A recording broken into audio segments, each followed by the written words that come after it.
Thank you for taking the 5 for 5 challenge. If 5 journalists in your newsroom spend 5 minutes watching this video, we can save lives. The fact is, the way newsrooms report on suicide matters.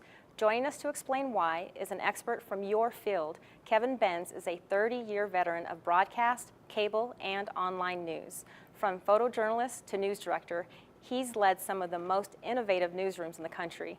He now coaches journalists around the world through his company, iMedia Strategies, and as the ethics faculty leader for the Carol Nealon Project for Responsible Journalism.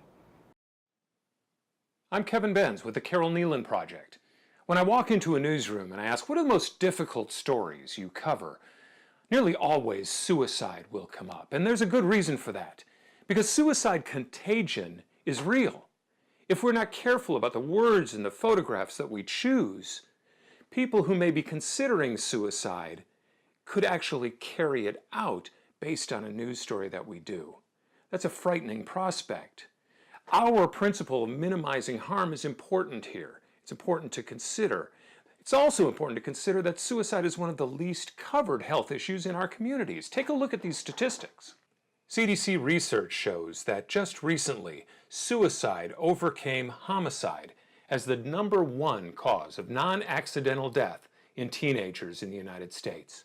And there has been an alarming 56% increase in teen girl suicide since 1999. Journalists should think of suicide as a health issue rather than as a crime or a breaking news issue. In fact, depression and mental illness are most often involved in suicide, and those are illnesses that can be treated. Most important, we need to remember that suicide is not simple. It is a very complex mix of mental illness and depression, perhaps drug abuse. In fact, very rarely is there a single catalyst. And think about how simplistic we make suicide when we say that concern about exams is the reason she took her own life. We really want to avoid making suicide a reasonable response for people who are having problems.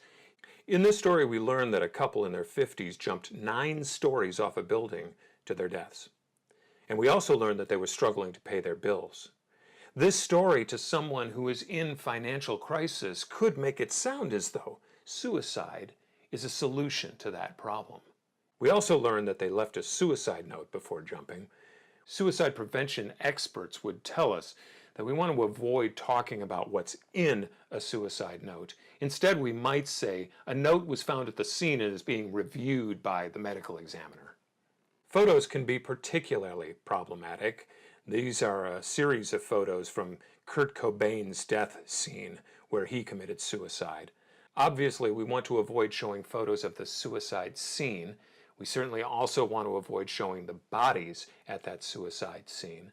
Here is more coverage of that suicide that occurred in Manhattan. Obviously, in this case, the video shows the bodies, and it also shows how high the building was. We want to avoid showing bodies at the scene. We also want to avoid showing how the suicide was committed. People in crisis look at that as an option for them. Instead, let's show photos of a happier time. We go back to the story of the girl who apparently killed herself because of her exams. Social media presents particular problems. We have no control over the responses and reactions. What you're seeing here is the streaming emoji that went across live coverage on Facebook of a man threatening to jump off a bridge. That man, by the way, was saved. Further, we have little control over the comments that we get. Dispassionate comments like, sad story, but come on, if you're going to kill yourself, you would have jumped off the bridge. No way in hell you'd let somebody grab you. Those kinds of comments don't help in the coverage, and they certainly don't minimize the harm that we might do for people who are considering suicide as an option. Celebrity suicides also present their own share of problems. And these are big reasons why we cover suicide quite often when a public figure or a celebrity decides to take their own lives. In this case, we remember when Robin Williams took his life. Look at the 2 headlines here. Robin Williams' autopsy confirms death by suicide. Very straightforward, very simple, no sensationalism, and a very appropriate picture of Robin Williams. The second, Robin Williams dead, actor found hanging in his bedroom by his personal assistant, police say. Again, in this case, we might want to avoid talking about the method of Robin Williams' suicide and instead play it straight. Here are some guidelines that we've already gone over. First, let's inform without sensationalizing. Consider not making suicide the lead story. Use words like death by suicide or killed him or herself rather than successful suicides or failed suicides. Use photos taken at a happier time and avoid locations and body shots.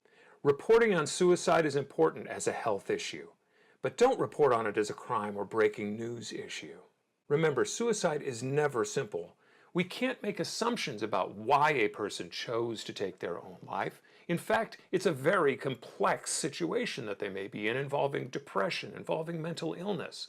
And remember, mental illness can be treated.